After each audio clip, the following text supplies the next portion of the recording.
if you agree. Dear all, thank you very much for being here, for being present, always so loyal to ATHS. It's an honor to me to present this session, and I will also let my colleagues speak. So this is Indivior, and this is a lesson from 25 years of history in opioid addiction. Professor AURIACOMBE and Professor DEMATTEIS are going to tell us about the situation right now, and they're going to try to open up for a discussion. And of course, there will be some exchange with the audience as well. So first of all, I'm going to give the floor to Professor Marc AURIACOMBE, Professor of Psychiatry and Addictology at the University of Bordeaux and Chief of Addictology at the CHU, and also very prolific in terms of research labs. So thank you very much, Marc, for your presentation. Thank you, Amine, thank you all for being here. Now I would like to suggest that we start on this situational analysis of opioid use disorder management in France with agonist treatments to opioid use. And with that context of the French paradox, you know of that paradox that happened in France. I mean, there's a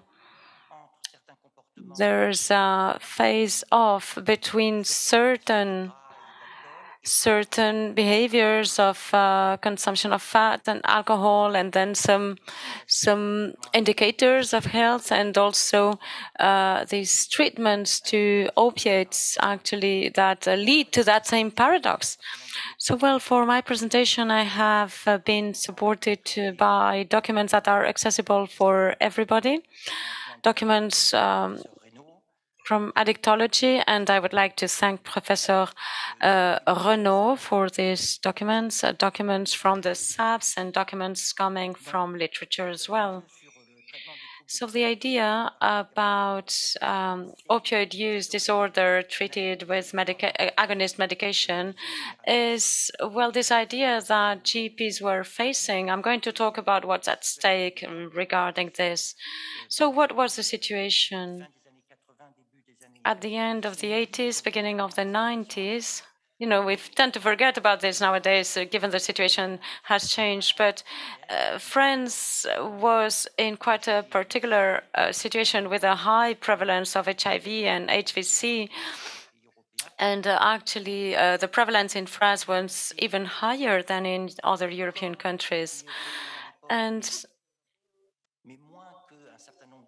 in other European countries, well, we would estimate that in France, only 15 to 20% of users were in contact with the right specialized service. And then there was an increase by the end of the 19th of OD deaths, an increase by 15%. So these led to the following situation at the end of the 80s, beginning of the 90s. The situation was that something had to happen. There was a need for change, and that was a consensus idea. So we decided to introduce a primary care in the care to users. And that was quite a revolution because when it was about drug dependency, primary care was totally ruled out. And it seemed that it would only belong to specialists to treat this kind of patients. So that was a major change. And then there were treatments with methadone and buprenorphine. And by doing all that, fatal ODs were stabilized. So at that time, what did buprenorphine bring? Bearing in mind that buprenorphine was not so much used, even though methadone was. So what buprenorphine brought is that it had an interesting pharmacological profile, and it was safe to use. So side effects were managed, and therefore the treatment was much, much more accessible because the regulations around the treatment were much more relaxed because there were not so many side effects as we would have found for methadone, for instance. When methadone is available, there is a whole regulatory framework which is around methadone, and this is a partial obstacle to access methadone. You know that methadone was made available at the beginning of 1995, and again, within quite a structured framework. Methadone can only be provided by doctors in a medical site, and there is surveillance, and there's a support. So there is a whole regulatory control. So the margin of maneuver for the clinician is very narrow. Whereas for buprenorphine, it was commercialized later on in 1996, and it can be prescribed by any doctor. And the responsibility, of course, is of the doctor, but buprenorphine can be personalized and adapted to the needs of each patient. So these led to the following results that I guess you know very well. In a few years, in 3 to 4 years, there were only a few people treated by methadone and buprenorphine, whereas in a few years, all of a sudden, there were tens of thousands of people treated with methadone at the beginning and then buprenorphine, bearing in mind that access to buprenorphine became much, much higher. So many more patients in treatment, and these led to a drop in overdoses. And this drop is parallel to the increase of patients admitted to treatment. And at the same time, we can see that the new cases of HIV also drop. And this is not only due to the availability of methadone and buprenorphine, this is also due to some syringe exchange programs, which were major contributors to prevent this viral contamination. So first conclusions at that time, and this is one of the problems that we're facing also nowadays. But the first conclusions were positive because there was an increase of users accessing treatment.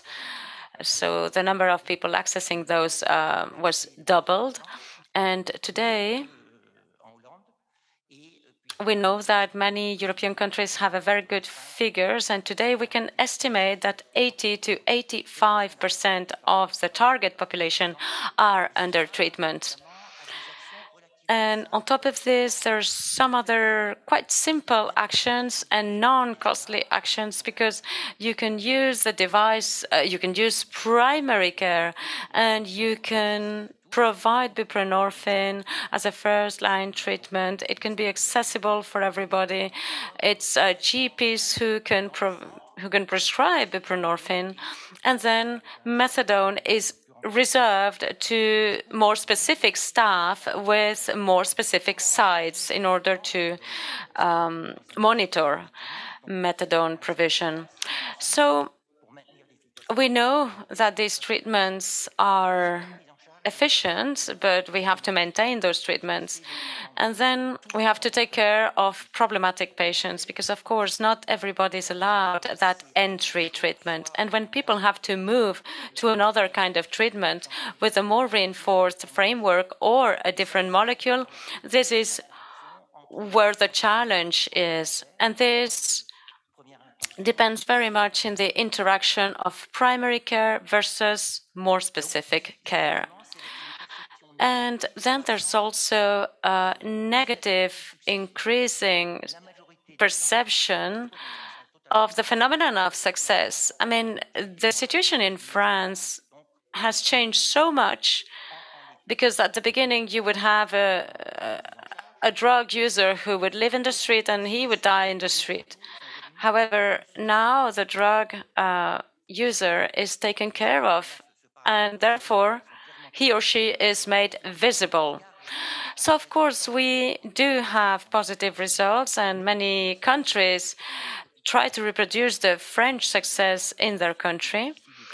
But, well, patients who benefit the treatment, they take the risk of becoming invisible, and of course, patients like being invisible. So what is at stake today? Well, first of all, there is something to point out. There's a stability of population that is covered by methadone and buprenorphine and by healthcare. I mean, the number of patients is stable. We can compensate those who leave the treatment and those who get into the treatment, so there's some kind of stabilization. Of course, we will never have 100% of the target population under treatment. We have thousands of patients taken care of. And then there's also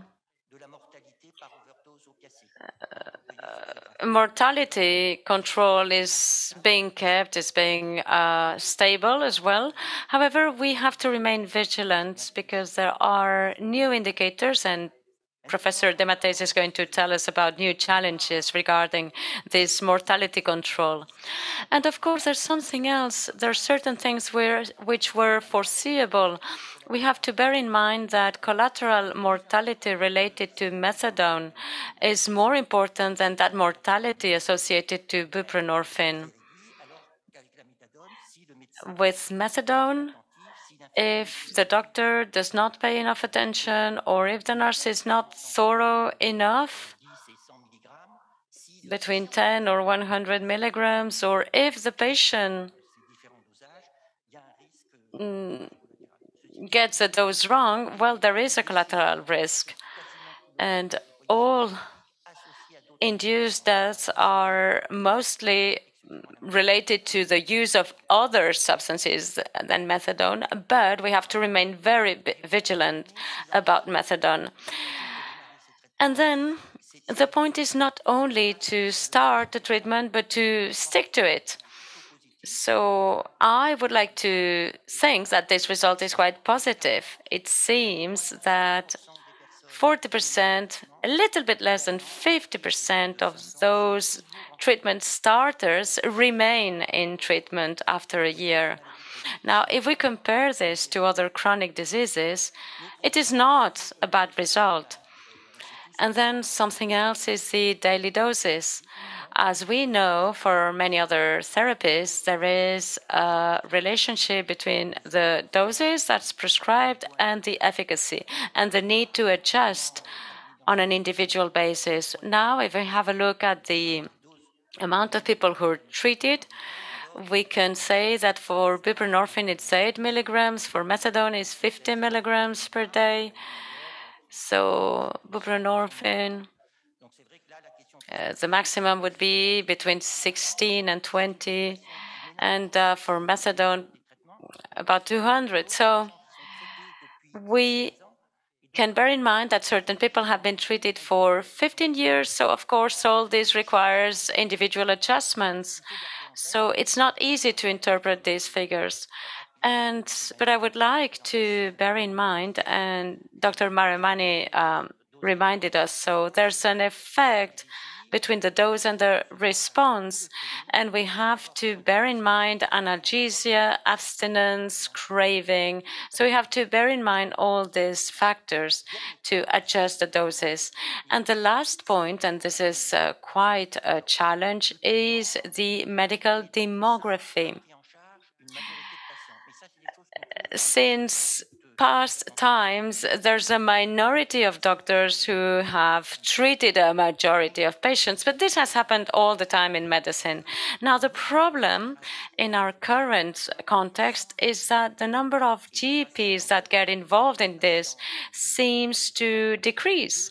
However, the number of patients remains constant, and we know that today addiction to opioids is a problem. And the problem is also addiction to alcohol and cigarettes. So GPs need to be there involved. without, of course, forgetting about new addictions or to other kind of substances like gambling or things like this. So as a conclusion, to sum this up, we've got good therapies for opioid use disorders, but the goal is to make them accessible at long term. We need more synchronicity, and we need to monitor the situation and craving. Thank you very much. Merci beaucoup. Je propose... Ah, déjà? Non. Thank you very much. I propose that we move on and listen to all presentations first, and then we'll have the questions afterwards. So we are going to listen to Maurice straight ahead. Maurice DEMATTEIS.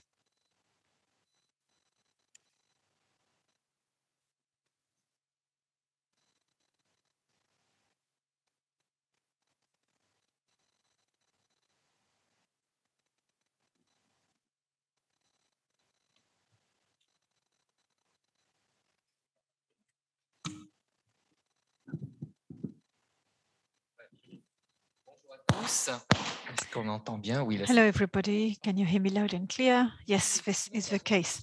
Yeah, so what we are going to see now is the problem of analgesic use disorder. So it's a society problem, and we know that the access to products changes, and because of this change in access, we have this issue of opioid analgesic use or misuse. Those are my conflict of interests. Now, if we look at patients who benefited from such a treatment, you see that the prevalence is quite often underestimated, especially the question of chronic pain. Chronic pain is when you're in pain for between 3 and 6 months. This represents 20% of adults. And the older you get, the more prevalent that chronic pain. We're talking about 30 to 30%. And this is not only in France, this is worldwide. So the question of chronic pain is one of the main reasons for consultation of a general practitioner. So general practitioners should get up to speed, up to date when it comes to the management of pain. When you have a type of complaint, you will at some point prescribe opioid analgesics. When you look at how frequent those drugs are prescribed, you know that it's not always the best indication, but it is from 6% to close to 1/4 of patients being prescribed those drugs. Now, of course, you need to have the benefit-risk balance, but then you have all the disorders connected to that use. For a long time, we have underestimated that type of disorders, but it seems that those issues are quite prevalent. When you look at the different disorders connected to use, we estimate that it can concern up to 40%. Often those are mild to moderate type of disorders, but we are talking about roughly 1 patient in 3. So the question of chronic pain is, of course, very is major. And when you prescribe opioid drugs, at some point you are faced with issues because you have very frequent disorders linked to that misuse. And therefore, it is very important that GPs are aware of that. And then you have a question of pseudo addiction, because those drugs are not necessarily well indicated for their diagnosis. And those are the cases when patients are painful, are not correctly relieved by painkillers, and so they take more. Hence the importance to have a good understanding of all this. Now, Nicolas Autier is here in the room, is the president of OFMA, and those are this is a study by themselves. You have a number of fatalities connected to those drugs. The first one is tramadol, and the fourth one, oxidone. Those are weak opioids. So you may think that weak opioids is less dangerous, but no, it's not the case. When they're not properly used, they are dangerous. Second position is morphine. So we're talking about drugs that are readily, easily accessible, that are not going to be used properly. And you also have misconceptions because those are drugs at the end of the day with market authorization. Oxycodone comes fourth, as we said, after codeine. So this is a question of analgesic or antalgics, and they directly contribute to an increase in the number of deaths. And so we have to be very clear with that and also work on prevention. We often have in mind a caricature of a type of users. Yet those people using those drugs or using them not properly are everybody and anybody, any age, any gender. Can be elderly people as well. 2/3 of those patients have a type of pain which is not properly managed and have an negatively impacted quality of life because of that pain. So that drug is initially prescribed for pain, but once you manage physical pain, then you have also psychic pain. And those patients realize that when they take those drugs, they are in less pain, but also they have less anxiety as well. And so this drug is going to take a specific place in the patient's regimen. We're also faced with patients with a disorder, and they have no real solution. Now, society has a lot of stigma around addiction, irrespective of the source of addiction. And so those patients do not recognize that they have an addiction. They do not want to be perceived as addicted. When they come and consult, most often they find our address on internet. They are not referred by their GP. So when they consult an addictologist, it's because they have looked up one online, for example. And those patients for a long time are not seeking treatment. Hence the interest of prevention. Those are drugs that are part of our armamentarium, and so we need to make sure that they create as little issues as possible. Hence the interest, of course, of respecting the medical indication and the prescription restrictions. And we have a number of patients for whom we know that they could have been treated differently. You need also to be able to spot the at-risk individuals. You have a tool developed by Webster's a few years back. And when you look at the different items of that tool has a number of limits in the clinical practice. When you smoke tobacco, you increase the risk of addiction to antalgic opioids, but you also have anxious disorders. Anxious disorders, for example, PTSD, are very frequent, and they're not present in that questionnaire altogether. Hence, two very simple questions. You do not need to have an extra tool. You should ask your patient, do you have personal or family history of PTSD, addiction, or psychiatric disorder?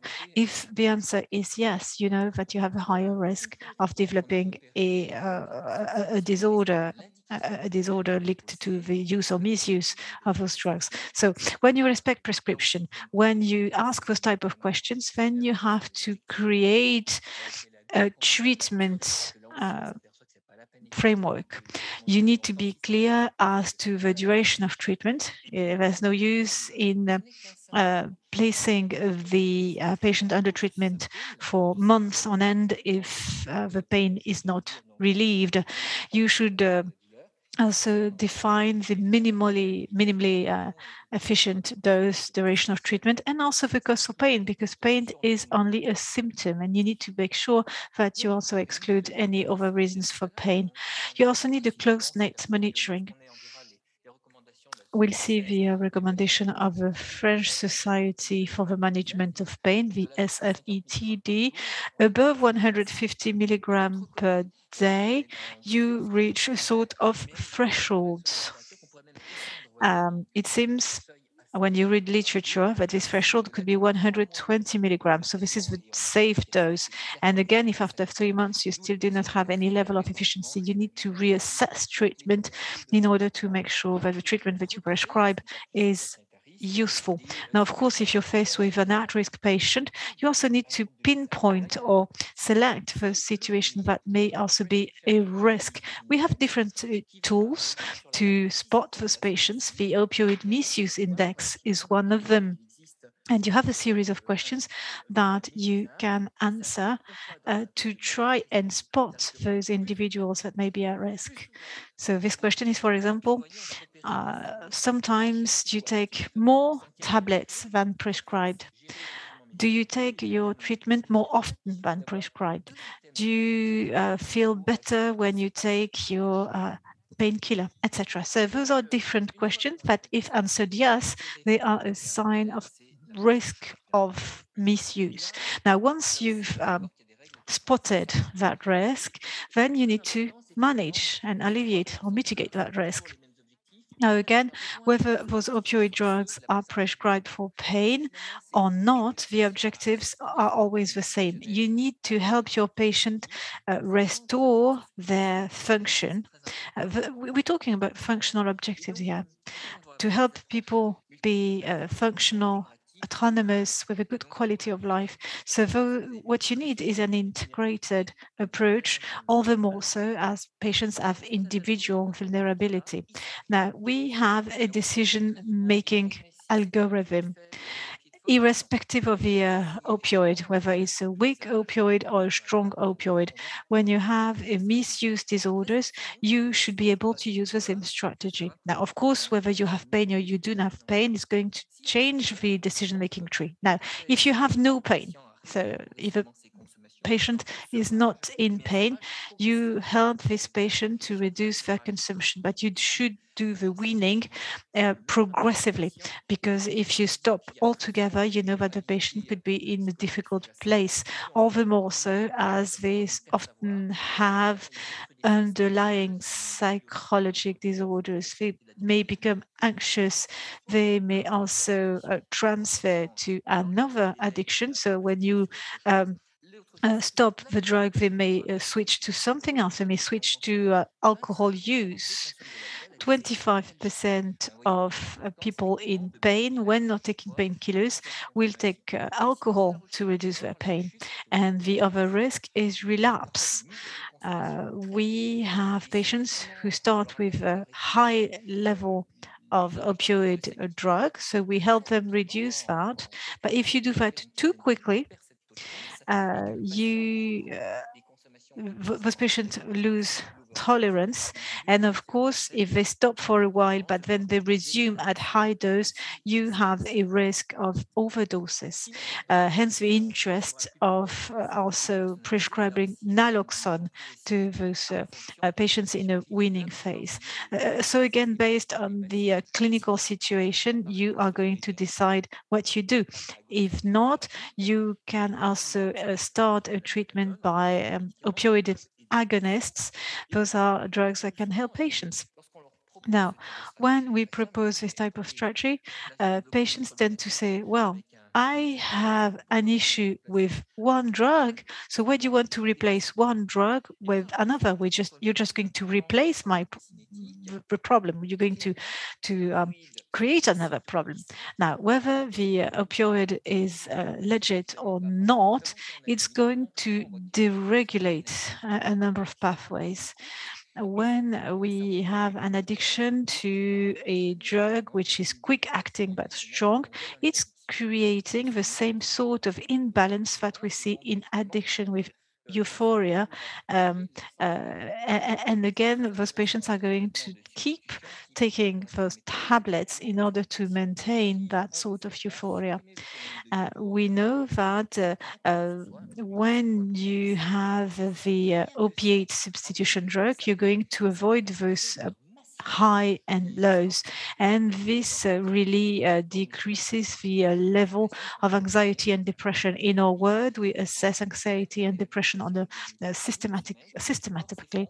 And we see that after 1 week, when you do not have as low and high in the mood, then you remove as well the risk of anxiety and depression. So you need to really restructure the way the treatment is prescribed. So when you change the painkillers, for example, by prescribing long-acting morphine drug, you're going to stabilize the regimen, and it does make sense. And it's important that you have that in mind in terms of pharmacokinetics. For example, when they start, they feel relieved, but the more they take, the more unbalanced they become. When we have patients coming in with an addiction to opioid drugs, they very often also have an underlying anxiety. And we need, of course, to have that into account in the general symptom assessment. So you need to adapt treatment. That was demonstrated by Marc AURIACOMBE in his previous presentation. You're going to change the regimen depending on craving, whether you have craving or not. We know that there are many vulnerabilities in those patients and they should be taken in stocks. Now, what agonist should we prescribe? Again, when the patient is non-painful, you should go with buprenorphine. Buprenorphine in first line, prescribed by GP, is of course the drug of choice. We have many GPs calling us and they don't necessarily think about buprenorphine. They are used to prescribing buprenorphine with heroin, but they can also do that with painkillers and morphine-based drugs. So buprenorphine should be first line for those patients, all the more so if the patient is not painful. Now, if the patient is painful, difficult to manage with other drugs and comorbidities as well, then methadone could be the second line treatment, or GP should refer that patient to a specialist. Of course, you cannot associate buprenorphine with level 3 painkillers, so you should be quite savvy with pharmacology. In a nutshell, what you really need is a complete armamentarium. So if you're not successful with a progressive weaning, then you can start with agonists, and it is going to help the patient quickly. It's going to stabilize the whole situation, and then you can start the progressive weaning. Now, the situation is more complex when the patient is painful, because then you need more advanced clinical knowledge in matters of pain. And this is certainly something on which GPs should be more aware. So if a patient is painful, you should wonder whether it's because the underlying disease has progressed. Is this a hyperalgia because of taking opioids in the first place? Is it a question of tolerance? Is it a question of weaning? You also have those patients who take their drugs on and off. And so they have a sort of yo-yo effect, a sort of effect with high and lows. And so sometimes you also need to simply restructure the treatment with more consistent takes. You are sometimes faced with a pseudo addiction, and patients just manage their issues with their own resources. Sometimes we have a complete picture with all those things all together, and GPs sometimes have a difficult time making the right decision, and not only GPs, sometimes pain management centers. So it's very important to restructure the entire regimen. The regimen is not only drugs, by the way.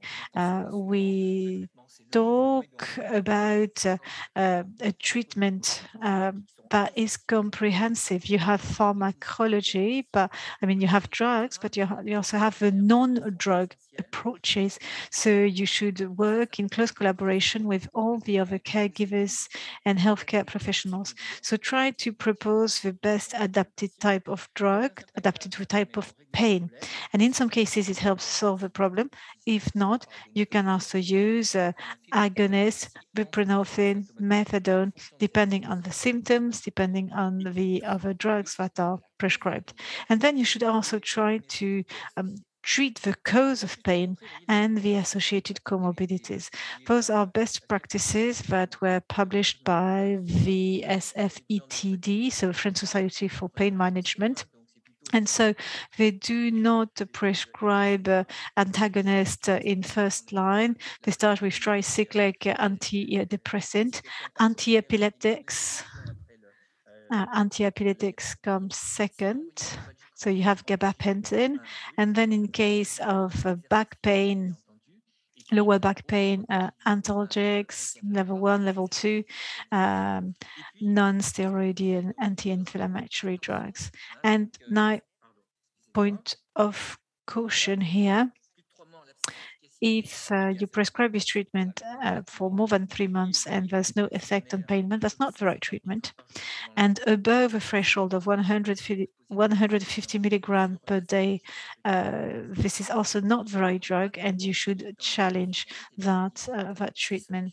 Of course, you should not use morphine equivalent in dysfunctional diseases like fibromyalgia, or in case of primary headache and migraine.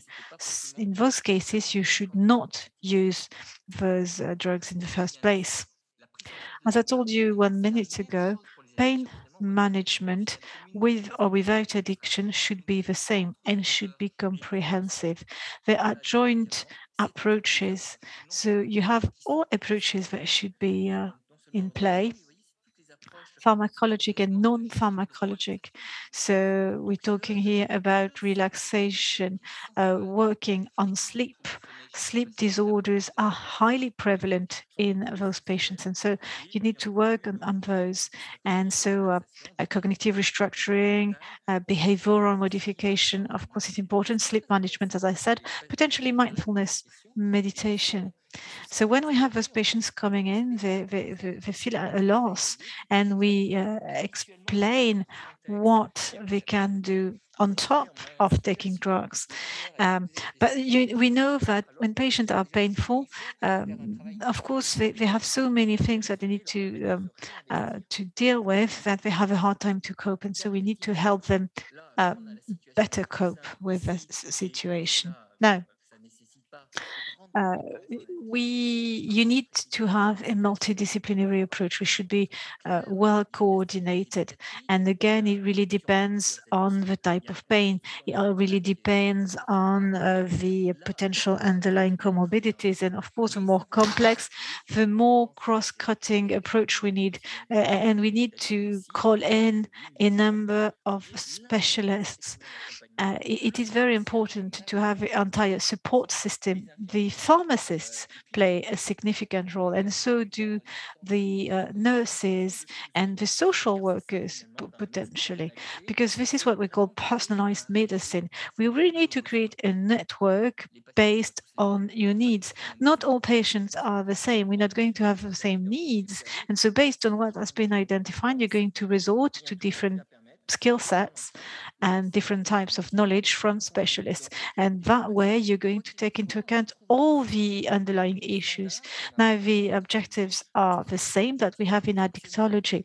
Again, functional, realistic, pragmatic results should be aimed for. We're talking about chronic pain, chronic diseases. And so the pain should become an active player in the management of the disorder, so drugs and non-drugs. At the end of the day, we want the subject to be involved in all areas of life again.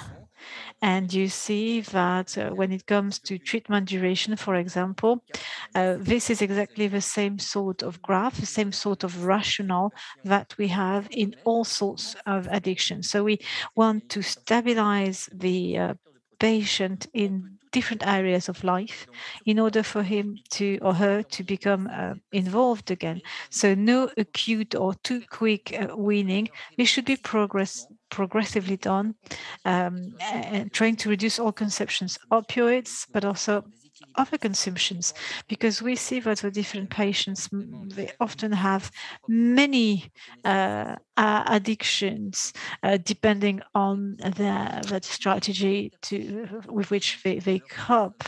So sleep as well should be taken into account, as I said, anxiety, and we need to re-engage patients in all areas of life. Now, hence the interest of prevention before I conclude. So you need to create again a network of partners. You should create your own network.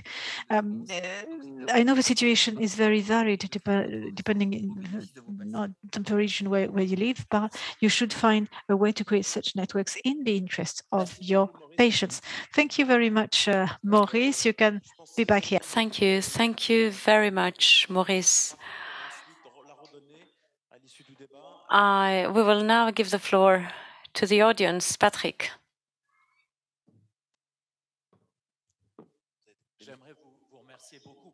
I'd like to thank you for these two presentations, so clear.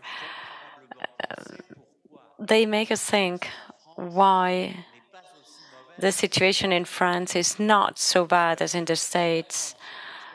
I would rather remind you that I was invited at the Harvard Health Center for Human Rights to talk about the French experience and about this disparity between the drama for opiate overdose. It's 70,000 deaths in the US per year, which is considerable. And then speaking about two populations, drug users on the one hand, but also people under analgesia on the other. So why do we not have the same situation in France? Well, I think that you described it very clearly. First of all, harm reduction. And secondly, the use of medication like buprenorphine, especially where use is simple and it can be prescribed by GPs. And then the third point is access to care and coverage and free medical care, and an organization that is very well balanced. So I would like to ask you a question. In the States, we know about the importance of labs and fentanyl. So, we know what's going on there. But now the question is, what if this was to happen in France? Because there's dark med, there's fentanyl, there's pressure by sellers.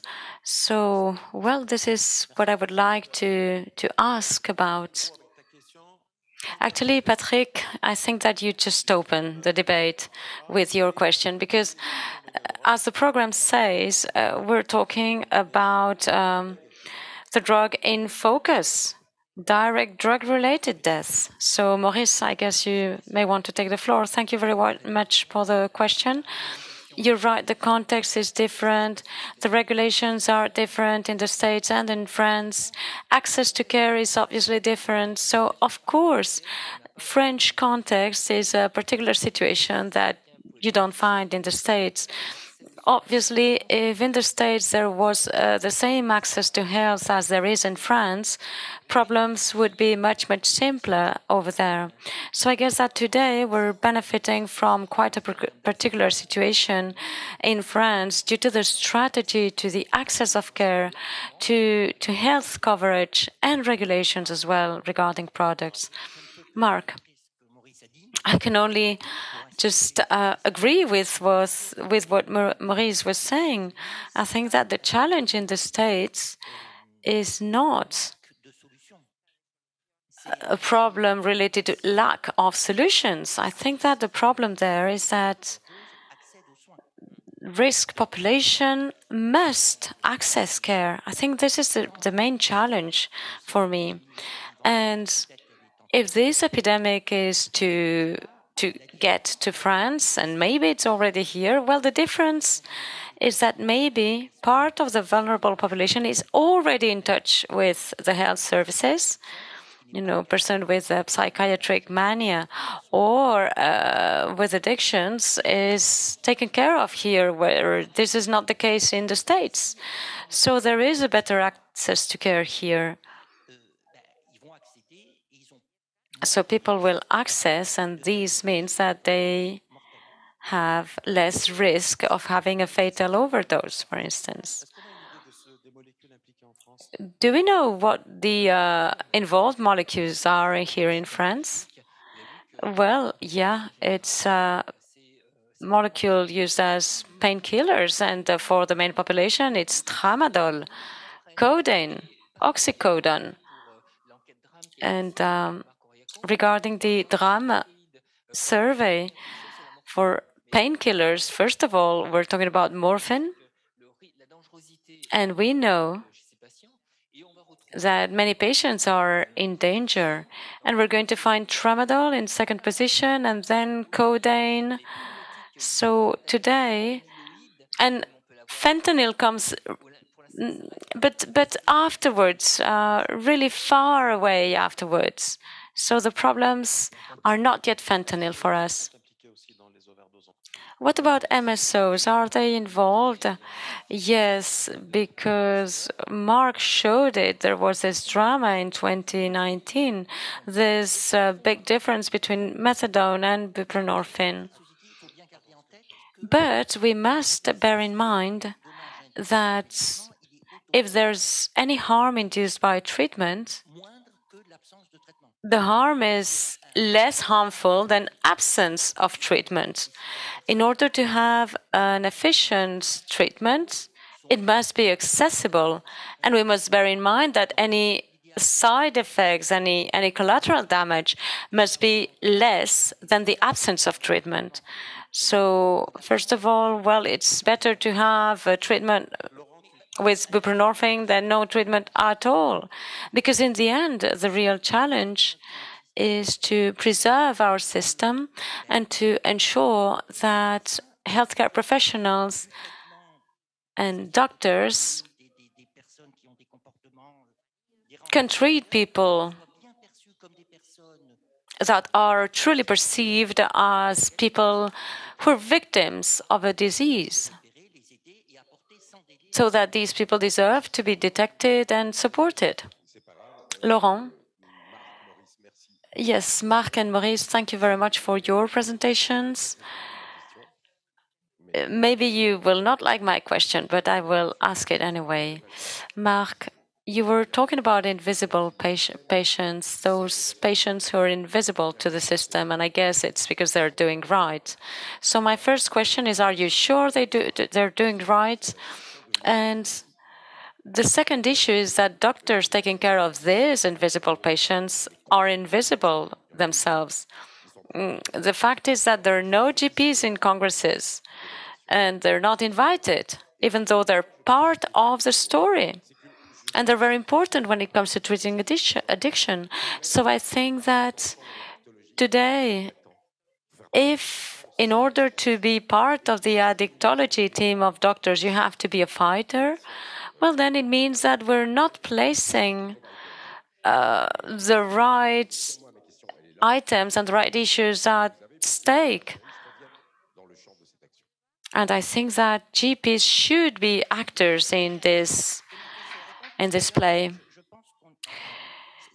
Okay, well, I think that what you're saying is very serious, and we should, for the next ATHS, we should reconduct and we should devote a session to GPs, for example. But now, to be brief, I'd like to say that maybe this is the problem. To change things, we needed a certain number of motivated and active doctors. These doctors, well, they're activists, but they're motivated. They like the work they do. So that doctor who works at a community in a town, well, he's happy to take care of a population. What you're doing is great. And they think, yeah, since you're doing so great, I will not do it myself because I have plenty of other things to do. So maybe this kind of situation has led many GPs not to take care of these issues. And so maybe instead of having a few activist doctors, we could have many doctors just taking care of this, not a minority of activists. And because in the end, you know, we want to treat people, and we want to treat as much as possible. It's like it's just as if we were talking about diabetes and insulin. It's not even a subject anymore. It's not even a topic. So the population, well, we must regard this as a primary care issue. And we have to deal, for instance, with the problematics related to chronic diseases, alcohol, tobacco. And GPs, they have a major problem with addictions. Yes. So it's very important to allow them. You know, it should be easy. It should be part of their training, should be part of what they know how to do. Because in the end, everything that we presented so far are strategies that they know very well. So we must help them to feel part of it. And then when we advise GPs, well, when we refer them patients, well, they're happy about it. And they discover things that they would not even imagine. Addictology has changed so much in recent years. And they see that even for main replacement treatments for opioids, well, you're giving them other painkillers. So you're replacing heroin for methadone, you're replacing a painkiller for another. So there is a real task, a pedagogical task to do with GPs. Well, actually, the question comes at the right time, because we're talking about the fact that in general medicine, well, very often this is an exclusive practice, and most GPs working on opioid addictions, they devote a lot of time to this. They do very much of this. And maybe new generations are less interested in this. I don't know. And sometimes I find other colleagues who are in their PhDs, and I'm part of the jury. And very often there's a kind of deterrence for GPs to get involved in this field of expertise. Well, I think that we should all demonstrate about this. Let me say something. You're right. You're right. And we are in a kind of exclusive world, and we have become specialists. But I have to say that for those invisible patients, they're invisible because they're doing right, because their consumption is all right, but they're not doing right regarding all the other aspects, all the other organs, their arteries, their liver, their weight, and this is general medicine. So these drug-dependent people, they are doing poorly because they have many other problems that have to be dealt with by GPs. So let me ask you one question, since we are running out of time. What are your recommendations regarding prevention to prevent mortality? So what are your recommendations, Marc, regarding mortality? It's mortality. How to prevent? Yeah, we have to prevent it. But it's unavoidable.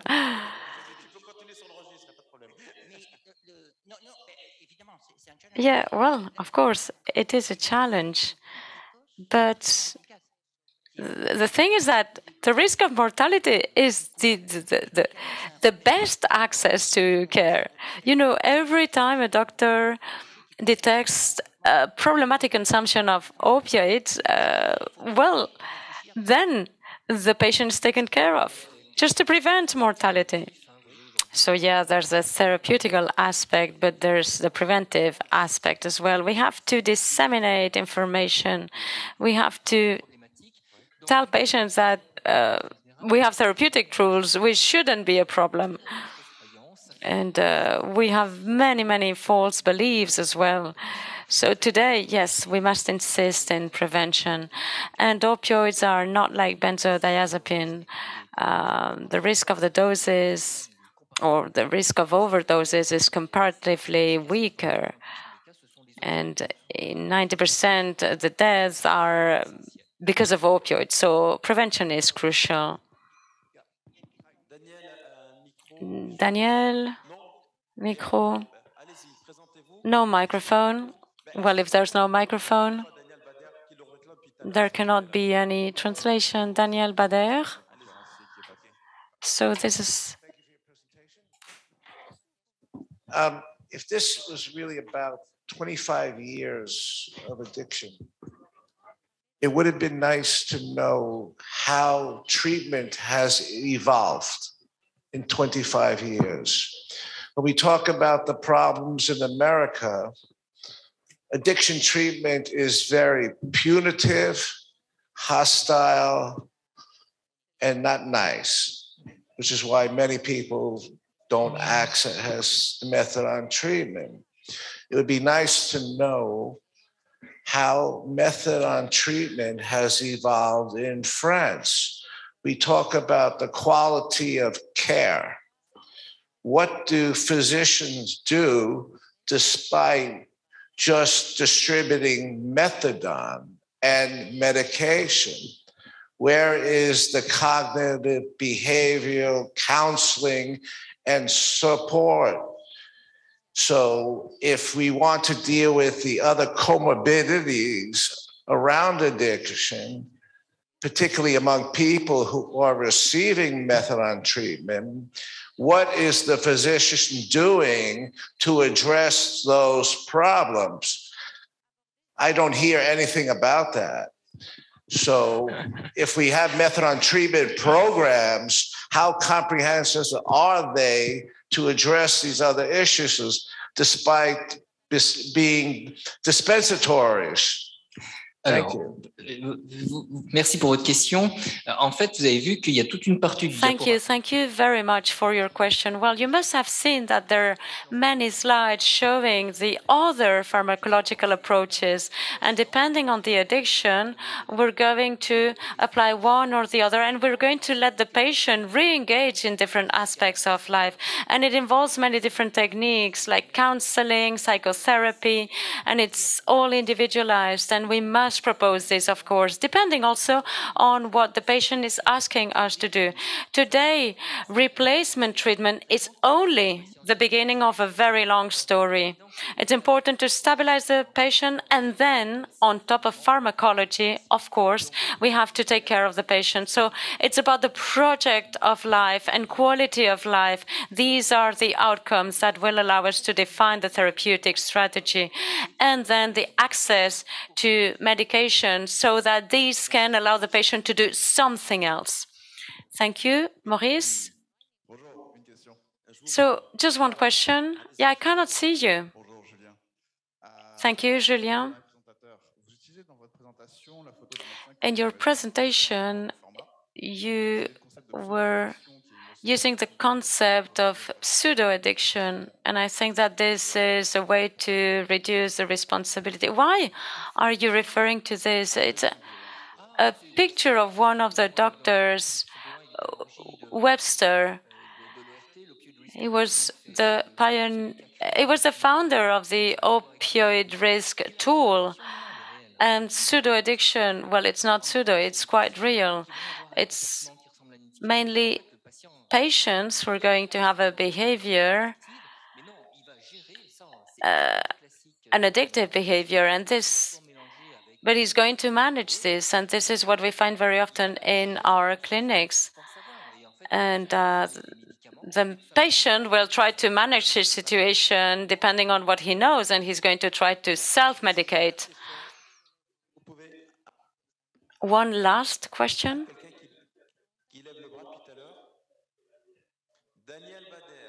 Daniel Bader. Thank you. No, it's not because I would like to talk about myself. I would like to react regarding what I heard about general medicine. It's true that the generation of doctors who are more and more involved may be lowering, but in order to develop microstructures here in France, I have to say that there are many young doctors who are organized, and they are taking care of addicted patients and they do so in order to have to be competent, to have the skills and to build these microstructures. And this comes from university hospitals. So we do have a very large field of work in front of us. But young doctors, they are here. It's only that their exercise of medicine is different and they just want to be supported. Yes, you're fully right. But it is quite heterogeneous in France. It's not even, and it depends very much on different ecosystems. For us, well, we see that some GPs just discover addictology all of a sudden, and because they may have been attending a seminar. And up till then, they just had lots of false beliefs around addiction. Now, after the seminar, of course, they know what addictions are about.